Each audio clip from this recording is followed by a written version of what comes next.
Hey guys, this is Tony with Southern Style. I haven't made a video in a long time.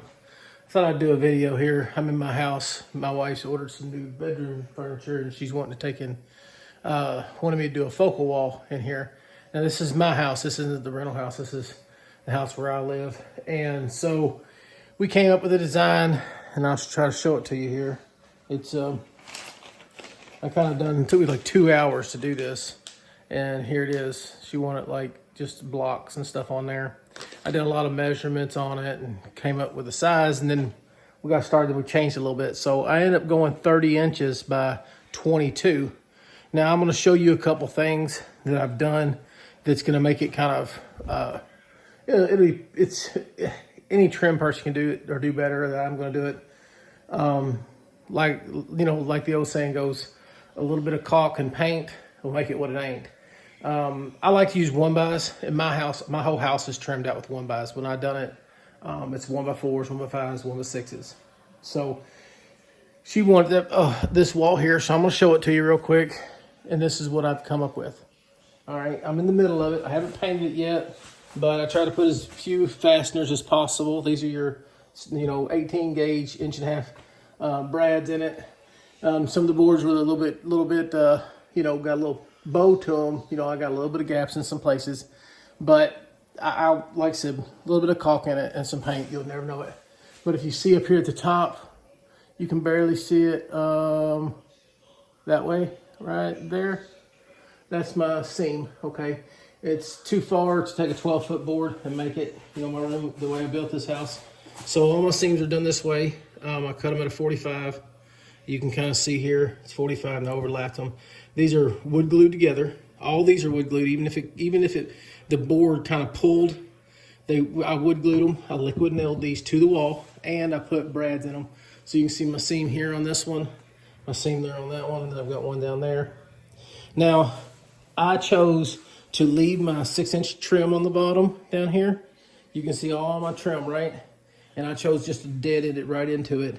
And I'm gonna paint it just like you see it. I pre-painted everything, painted the wall, painted the boards so I can get them, with my color. I bought them primed. They were 1x4 pine primed boards. And then I'm gonna run them down in there. So when I finish my painting, it'll look just like this down here at the bottom, and there'll be individual boards sitting on that. The reason why I did it that way is there's two reasons. One is if I ever did anything else to this wall, what I would do is I would take that wall and I paint it solid white gloss. I wouldn't just do what you see here, But just wanted to kind of give y'all a rundown of what I'm doing here. Like I said, when you're doing this, something like this, you probably see 1,000 videos of people doing this. It's not as easy as just going up there and throwing boards on there. You have to think where your plugins are. That's my TV and my cable TV box, my internet box, or telephone is in there, and then power for my TV. When I built my house, I got boards back in the wall to be able to put mounts to hold the TVs on the walls. But this one's not going to be done that way. But I already put those plugins up there because you think about it when you're building a house, you're going to want your TVs hanging. So every one of my bedrooms are done that way. They're not just down here on the bottom like this. I got a plug there and a plug over there where that board is. And as you can tell, I'm not finished with it. I've got 2 more boards, and then I'm gonna come in and caulk it all and paint it. But let me flip you around here real quick. How do I flip it around? Can I flip it around? No, I don't think so. Yeah, it is what it is. So you kind of zoom it out like this so you can see it, see the wall. It's like I said, they're 30 inches this way, and they're 22, and you get a little bit of bows in the boards. It's no big deal. But caulking this in, you've seen other people do it. That's not a big deal to me. I just kind of want to show you what I did and how I done it. The main thing is to, if you're not sure about your cuts and things and your miters and whatever you want to call them, like I said, I just use wood glue and liquid nails, and I've got it right here on my little, see if I can get it in there, right there. Liquid nail, wood glue, and a brad gun. And I got an extra board and a hammer so I can kind of bolt out. But like I said, like a spot like that, it ain't hurt my feelings. I'll caulk that in. A lot of times on a seam like that, I will caulk that probably twice and then paint it. Caulk it, give it 30 minutes, come back, caulk it again, make sure it lays flat, and then paint it. All these, I'll put Drydex. It's like that pink stuff that you fill cracks in with on your walls. That's what I'll use on that, or drywall mud, whichever I've got out there in the garage, because it won't sink in. And then I'll give it like 30 minutes, come back.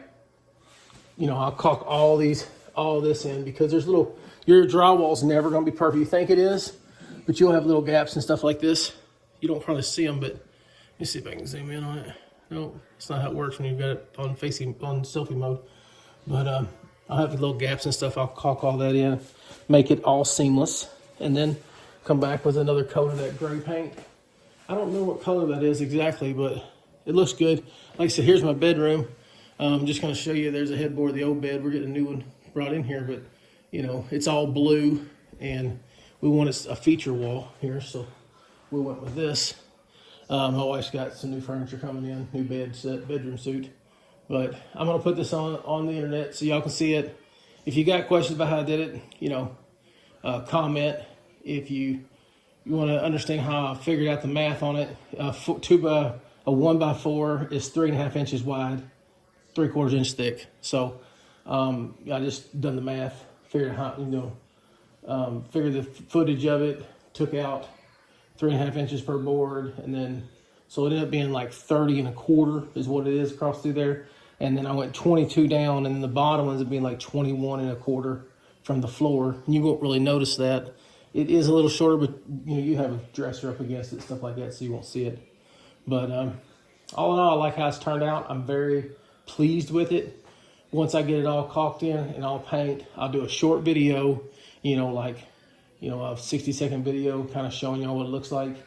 But I appreciate you for watching. Sorry I ain't put anything out in a long time. I'm not renovating houses anymore. And our food truck business, I don't have time because I don't have anybody working for us. You know, I'm just out there working as much as possible. So maybe the next project, I plan on doing some tile, brick tile in the house next year, whenever I get more money. This is a very inexpensive project. I probably have I don't know, it's what, cheap. I buy the cheapest paint. Y'all know that. It paints really good. That Valspar 2000 or 4000, whatever it is, that real cheap stuff, paints really good. You know, I've probably got like a $30 gallon of paint in it. And this 1x, you know, liquid nails, what, $4 a tube. I got 2 tubes in this. I'll probably have 2 tubes of caulking in it. That's, you know, I probably got maybe $100 in this whole wall. And when I'm done, it's going to make this room look, I mean, 100% different and better. So, you know, if you're looking to do something, a focal wall in your house, this is cheap. You know, I could have done it with drywall, but it's just harder because you got to do a lot of mudding and taping. To whereas if you're using boards, you can just caulk it and paint it. So, you know, lumber's a little bit more expensive than drywall, because one sheet of drywall would have done all this. And 1x's are a little bit higher, but they're going to be easier in the long run. So, like I said, I appreciate you guys watching. Like and subscribe. I'm going to try to get the next, like I said, next short video out. Other than that, thank you guys. Have a happy Thanksgiving and a Merry Christmas.